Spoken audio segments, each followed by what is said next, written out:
Sementara itu, saudara, meski telah digeruduk puluhan warga, namun Samsudin menolak padepokannya ditutup secara permanen. Menurut Samsudin, praktik pengobatan yang dijalankannya tidak melanggar aturan dan hukum.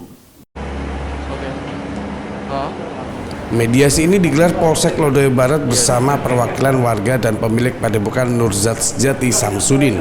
Mediasi ini dilakukan setelah padepokan milik Samsudin digeruduk warga atas tuduhan penipuan. Proses mediasi berjalan alot karena pihak Samsudin menolak untuk menutup padepokannya secara permanen. Menurutnya, praktek pengobatan spiritual yang dijalankan selama ini tidak menyalahi aturan dan melanggar hukum.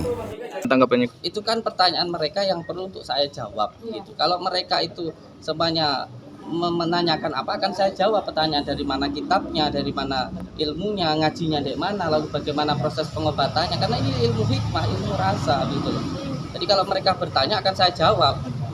Jadi ya itu yang akan saya jawab. artinya selama ini nantinya tetap akan buka meskipun warga Saya mendirikan padepokan ada izinnya. Saya juga ada izin prakteknya, izin tempatnya. Dan saya pun tidak ada yang suruh menutup dari perizinannya. Lalu bagaimana ketika saya yang mendapatkan izin lalu tutup, dari mana dasarnya? Apakah ketika kalau saya terbukti melakukan kesalahan baru akan saya tutup? Kalau saya tidak terbukti melakukan kesalahan, saya suruh tutup. Lalu bagaimana kan begitu? Sementara warga desa Rejowinangun bersepakat untuk melakukan penutupan secara permanen. Menurut warga, praktek pengobatan yang dijalankan Samsudin selama ini hanyalah penipuan. Selama ini menurut warga banyak orang sakit yang datang berobat ke padepokan tersebut namun tak kunjung sembuh. Ini kalau permintaan warga tadi kan itu ditutup selamanya. Rasanya ditutup. Rasanya ditutup.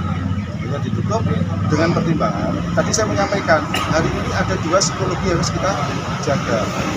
Yang satu adalah psikologi sosial kemasyarakatan desa. Yang kedua adalah sosiologi kaitan dengan pemerintah desa. Itu yang harus kita jaga di situ. Porsinya di situ. Jadi tadi disampaikan itu 3 hari. Tadi saya menyampaikan tidak begitu. Kita tutup, kita koledon dengan proses tabayun. Hasil kesepakatan bersama, padepokan milik Samsudin itu harus ditutup sementara waktu hingga situasi lingkungan desa kondusif. Setelah itu barulah diambil keputusan apakah penutupan dilakukan secara permanen atau tetap diizinkan buka. Winanto Sukaja, Kompas TV, Blitar, Jawa Timur.